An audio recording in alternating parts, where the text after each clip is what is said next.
Hey everyone, we are back. So it's been a minute since I've put out a video, I know. So to kickstart things again, I wanted to share with you guys a really awesome tank. The newest setup here in the fish room, this 280-gallon aquarium with Madagascan cichlids and mangrove trees, actual trees. And we have some beautiful cichlids of Madagascar in here. Some very rare fish, very beautiful fish. And I'm really excited to show them to you and talk through everything we've done to make this tank a reality. But first, I feel like I should explain to you guys why I've been gone for a bit. Some of you may have seen a community post I put out about, I don't know, a month or so ago. So you already know. But for the rest of you who maybe didn't see that post, I did take some time off of YouTube because frankly, I was going through kind of a rough time in my life. Still am to an extent. I've lost my best friend, my dog, Rowan. And I loved him very much. So it hit me very hard. Um, I know everyone says they love their dogs, and I'm sure everyone does. I really had a special connection with this guy. I have his paw print tattooed over my heart. He meant a lot to me, and his passing was very unexpected. So I wasn't in a place to where I could, put out fish videos on YouTube. Frankly, I struggled with the motivation just to maintain all the tanks and fish that I have. Um, so I did fall behind in some things, but I'm back to an extent.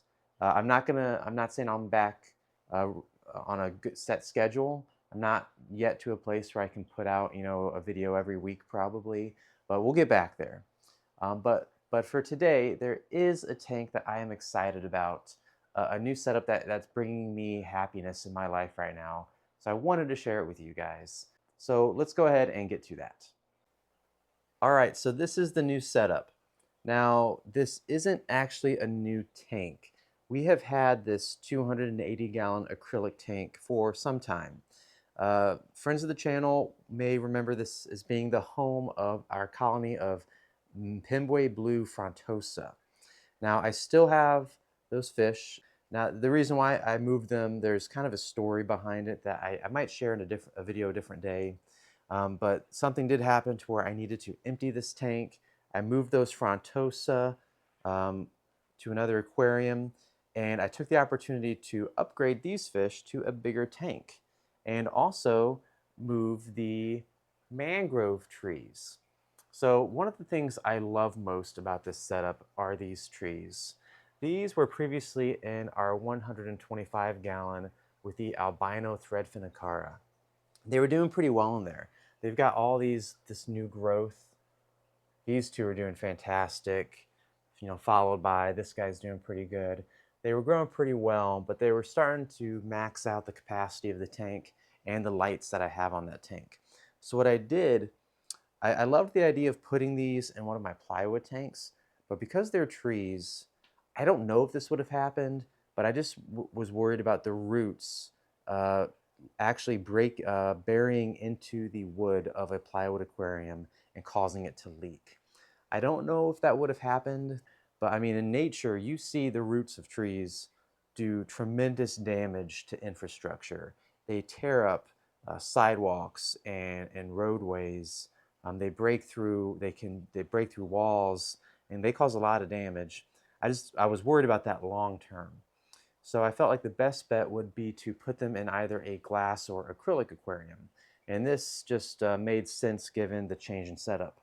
So these trees have a couple lights feeding them up here. I built this little just kind of cross beam, and on it I have these two Fluval 3.0s. These are the workhorse lights of this setup. These are very strong lights, and they're kind of just blasting right down on the mangroves. And what I actually like about the setup is how the cross beam actually hides them pretty well. I did feel like I needed just a little extra light. So then what I did is I took these stingray lights. And when you buy stingray lights, they come with these attachments that allow you to hang the lights. So I just am hanging the stingrays from the bottom of the beam. I did make sure to leave some space, a gap, for heat dissipation. Let's talk about the actual tank, the fish though, because these are some of my, all the fish in here are some of my favorites. Let's first talk about the elephant in the room. These, most people will be able to tell, are not Madagascans. These are denison barbs. These fish are actually from India, in the wild. These are captive bred, of course. Um, but I know they don't go with the kind of the theme of the aquarium, but I love denison barbs. And I had felt that I needed to give this group a bigger home. So we have 9 denison barbs. It's one of my favorite fish, probably my favorite schooling fish. And I felt okay about putting them with Madagascans because a lot of fish from Madagascar and India share similar kind of ancestry. Now these aren't even cichlids, so they don't share a similar ancestry to these fish, but you do see a lot of like Indian and Madagascan fish being mixed together. So I felt okay with it. But I think they have a good home in here. But let's dig into I think the star of the tank. These are Paratroplus minorambo. These are the pinstripe damba, and they are beautiful. I mean, I think they kind of look like a marine fish almost. And these guys are still juveniles. They are going to get much larger. And as they grow bigger, they're only going to get even prettier. The red on their fins will become more vivid. Their bodies will develop a much brighter turquoise coloration. And I think the shape of their bodies is really cool too. So they're a really cool fish. We have 8 of them in here. I wish I had more, but 8 is what I have. 8, I mean, 8 will be enough, more than enough, because they're going to get big. But I wish I had more because that way I could pare it down to 8 or so and get a better, like an ideal ratio of males to females. All right, let's talk about these fish. These are known as the starry night cichlid. More specifically, these are Paratilapia marilambo. Now, some of you might be thinking, wait, are those pollini or bleakeri? And there's actually a lot of debate on that subject, a lot of uncertainty, not just among hobbyists, but also amongst the experts, the actual ichthyologists. This genus hasn't been thoroughly scientifically described. So the best practice that the experts are trying to guide the hobby towards, which I follow suit with, is to just call them Paratilapia and then the collection point. So these are from the Marilambo collection point. And then, hopefully in the future, they'll be more thoroughly scientifically described. And at that point, by knowing which collection point you have, you can then know which actual species you have. But these are beautiful. Oh, look at that guy. Now that guy's showing what I would say is true color. The rest of these are a little, they're new to the tank, so they're still settling in. So they're not quite at their, optimal coloration quite yet. But these guys are beautiful and they get big. The males get about a foot long. The females get about 9 inches. And I have entirely way too many in here. I think I have 11 Paratilapia in here. That's entirely way too many for a tank this size long term. Even this 8-foot, 280-gallon just isn't enough. But this is not their forever home. This will do for probably a year, at which point, we'll move them up to a much bigger tank. Now, a lot of common advice out there in the hobby, on the internet at least, is that you should only keep 1 or 2 of these fish, 2 if it's a breeding pair, because they get pretty aggressive. And that is true. I've had these before, these fish as adults, a male and a female pair, and they do get pretty mean. They can hold their own against some pretty aggressive and big fish. But I'm going to see how they do in a colony, in a group, in a bigger tank. So we're eventually going to have these guys in, most likely at least a 600-gallon, possibly a 1,000-gallon long term. And I'm going to see how this group does. And we're going to test that common knowledge that you find on the internet and see if it's accurate, or if it's just a limitation of people's, most common tank sizes.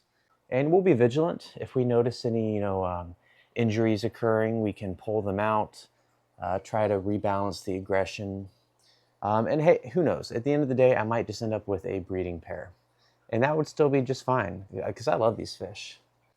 So yeah, another thing I love about this tank is I'm pretty happy. I'm pretty proud of the aquascape, actually. I got these rocks. These are honestly just like landscaping cement rocks. These are man-made rocks. Um, and these are the things you see on the sides of roads all the time. So super cheap. And I just got a bunch and made like this wall here, to where I could then pile up just a ton of sand in the back for the root systems for these mangrove trees. So mangrove roots do grow just in the water column. Like you see these right there, those root offshoots starting on that. It's not in the substrate or nothing. So they can feed directly from the water column, but as they mature, they definitely need to grow their roots into the soil. So I have a good mixture of pool filter sand and other coarse sand materials to enable better root growth. And I just like how it turned out. I love how there's this like front section and there's this elevated back section.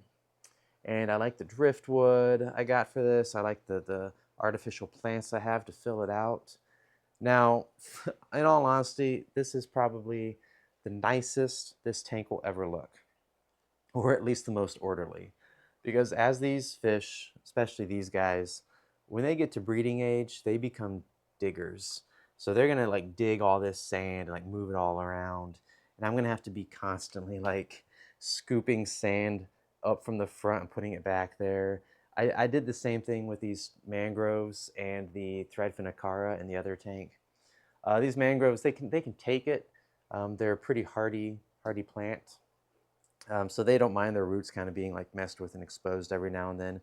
But I will have to like periodically move some sand back up there. So this tank, honestly, it's I mean, I just set this up, so it looks like pristine now. So hopefully I can maintain that as best as possible. But that's about it for this tank. Let me know if you guys have any questions on it or any questions on the fish. Let me know what your thoughts are in general, or if you have any suggestions.